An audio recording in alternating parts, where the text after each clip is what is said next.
Nachiketa was filled with the trust and sincerity.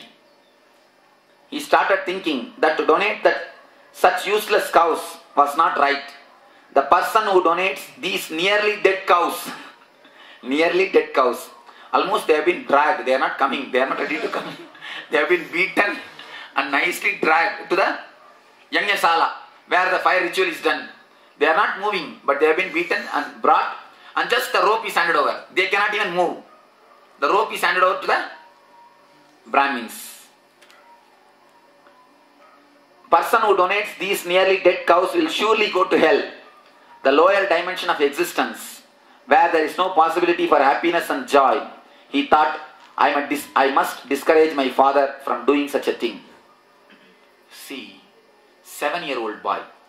Why is called 7-year-old boy? No. Till the age of 7, your intelligence is straight. You are not conditioned by the society. You think straight. You are not conditioned. You know the shortest gap between 2 points is straight line. Shortest gap between 2 points is straight line. You think only in a straight way. I always tell you, thinking in a wrong way is complicating the whole life. Thinking in a crooked way, complicating your whole life. If you think one sentence or one statement, to hide that crookedness, you have to again and again make more and more. One lie you have to hide by using thousands of lies. And here, 7-year-old boy, he thinks only straight way. He thinks, this type of cows, if they are donated, what will happen to my father? He will reach only the Naraka, hell. So he wants to discourage the father. Understand, never think children are foolish, fools, or children doesn't know anything. Children are more intelligent than you are, because they think straight. Children can never be cheated. You can cheat elders very easily, because they also think like you. But you can never cheat the kids. A small story. One 7-year-old boy, he was standing outside the bathroom. The father was standing inside the bathroom and shaving. He is around 40, but he doesn't want to show himself as a 40. He was dyeing his hair. The great difficulty in the dyeing is you should not go in the rain. If you go, the white will come, white will become black and black will become white. Just the color change will happen. If you dye, be aware, don't go in the rain, because the color change. The black will come to white, white will go to black. Anyhow, the guy was dyeing his hair. The small son, he was not able to understand why the father's hair has become white. He went near and asked, Papa, why your hair has become white? The guy could have answered directly, I became old, this is the way it happens. He doesn't want to tell. And not only that, he wants to teach some morality to a child, to the kid. He said, if you tell one lie, my one hair will become black, become white, so be careful. Immediately the child asked, Papa, why all grandfather's hairs are white? All his hair is white. You think in one way, but the child is thinking the other way. You think you want to teach some lesson to him. Immediately what he thinks. So never think kids are fools. They are more intelligent. They are more straight. They are more worthy of truth. So he decided. Here the Nachiketa was filled with trust and sincerity. Shraddha Vivecha. He was possessed by Shraddha. And he thinks, I must discourage my father from doing such a thing. Nachiketa then asked his father, and to whom will you give me as a gift? Nachiketa now, someone wants to stop the father. But after all, he is the son, he cannot do anything. So he went and asked the father, Father, according to the Yaga, you are supposed to give all the things. To whom are you going to give me? I am also your property. In those days, the wife and the son is considered as a property. Before the age of 14, the wife and the son, wife is property throughout the life. Till the the age of 14, son is also a property. He is not considered as an individual being. So, to whom will you give me as a gift? It's actually poking the father. He is not asking whom will you give. He is actually trying to question him. He is trying to make father understand. Don't do this type of things. He cannot say directly, so he is trying to say indirectly. Nachiketa then asked his father, to whom will you give me as a gift? Uddalaka remained silent. When asked the same question and second and third time, his father became angry. Again he is asking, Father, whom will you give me as a gift? Uddalaka remained silent. He understood. He is also an intelligent guy. What his son is meaning, he understood. His son is not asking, to whom you will give me as a gift. His son is asking, what are you doing? What nonsense you are doing? He understood that. But he doesn't want to reply. He is keeping quiet. Again the son is asking, Father, to whom will you give me as a gift?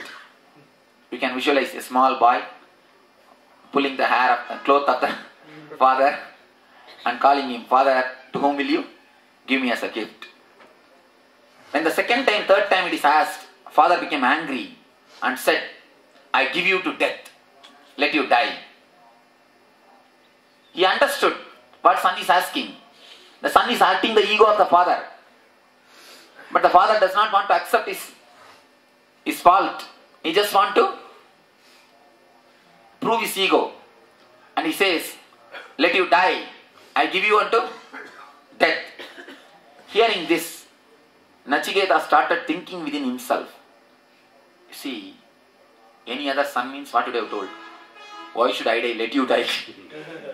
I have not yet lived. You have lived enough. Get out. That is what any other son would have told. But he is not the ordinary son. He is possessed with a Shraddha. Hearing this, Nachiketa started thinking within himself. About most things, I have followed the highest conduct. About some things, I may be a little remiss, but I have never fallen to any bad behavior.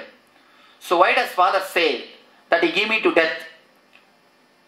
See, understand, a man with sincerity never finds fault with others. He always finds fault with himself. Man without sincerity, he always finds fault with others.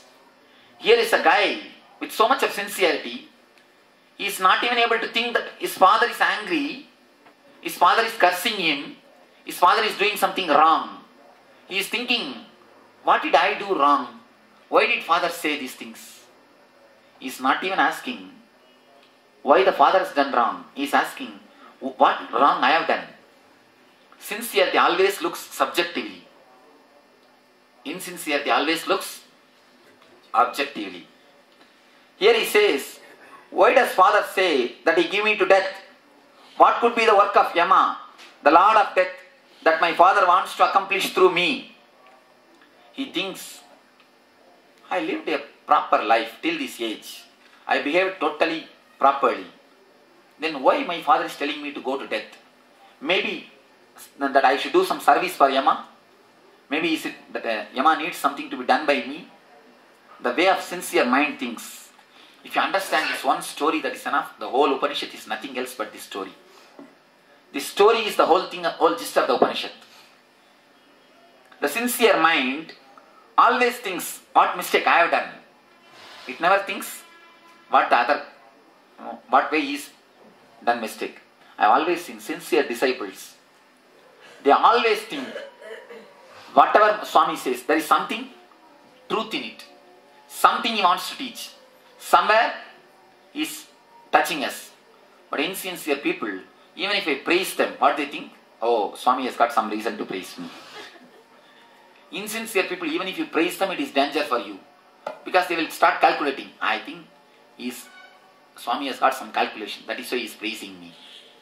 Sincere people, even if you scold them, even if you fire them, they think, no, there is something Swami wants to teach me. That is the reason he is doing. The sincere people look at themselves. The insincere people, they have their own way of thinking.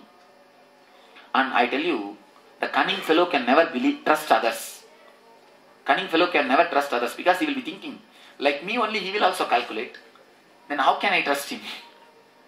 You judge everybody in your own weighing scale. There's a beautiful saying in Quran. If a donkey looks at the mirror, what it will see? What it will see? Donkey only. So cunning fellow will see only cunning people. Once Krishna called the Duryodhana and Dharmaraja, told Dharmaraja, go and bring at least one bad person. Told Duryodhana, go and bring at least one good person. Both came empty-handed. Dharma said, I could not see any bad person on the planet Earth. Everyone has got some good quality. Duryodhana said, I can't find even a single person good fellow. Everybody has got bad quality. So it is your way of looking, you see the whole world. Sincere person looks always into himself.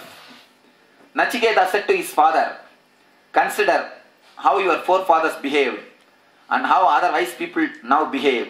Then decide what is right thing for you to do. Now Nachiketa decided he is going to do that. He is going to go to the Yama. He is going to die. So at last he want to tell, at least let me tell this one word to my father and go. So that I will not feel guilty that I have not told my father. He says, consider how your forefathers behaved and how otherwise people now behave.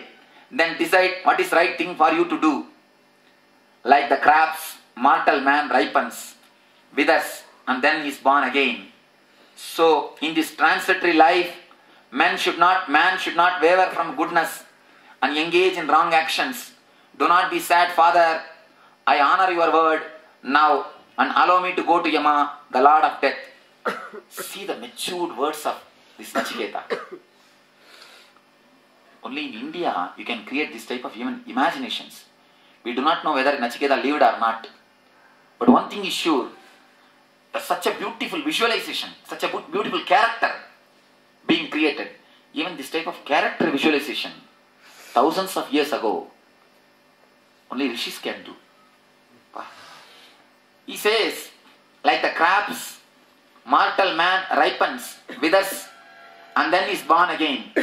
Like the crabs in the field, they ripe, wither away, again born, ripe, wither away. It's like a circle, just like that. Like a same way, like just like a crabs. In this transitory life means you just come and go. A small story. Vyas is having a ashram in Badri. He never built an ashram. He stayed only in the cave. But Sukabrahma built a beautiful ashram. Sukabrahma is the son of the Vyasa. And Vyasa is supposed to have more years of life than Sukabrahma. Somebody went and asked Vyasa, oh Lord, why are you not building any ashram? You are staying in an ordinary cave. In Badri. In Badri only used to stay. You are staying in a cave. Vyasa said, no, in such a short life, where is the time for me to build ashram? The moment Sukabrahma heard this, he destroyed all his ashram and escaped to forest and started meditating and became enlightened. Actually, Sukabrahma was engaged in making an ashram and all these things. An ordinary activity. So Vyasa wants to teach lesson to Sukabrahma. In front of Sukabrahma, somebody went and asked Vyasa, oh Lord, why are you not creating ashram? He said, I have such a short life. Where is the time for me to waste it in building ashram? Then immediately Sukha realized, like a shock Sukabrahma felt. My life is only half of the life of the Vyasa. If he cannot spend his life on building ashram, how can I waste it? Let me escape and do the tapasya. Same way, understand, it's a transitory life. Man should not waver from goodness and engage in wrong actions. After all our life is nothing but transitory. Understand, maximum how long you will live? 100 years. Maximum 100 years. After that, just for the sake of 100 years, do you think you can do anything and everything? No. Just for the sake of this transitory life, man should not waver from goodness and engage in wrong actions. This advice he gave. Then he says, Father, do not be sad. And now I am honoring your word and going to Yamadharma. Allow me, give me permission. Let me go to the Lord of Death. When he heard these words from his son, Uddalaka became very sad. Because the people who are in anger, they don't have intelligence. Tamil proverb is Adhira Karanakku Buddhi Mattu. When you become full of anger, your intelligence stops working. Anger and madness is one and the same.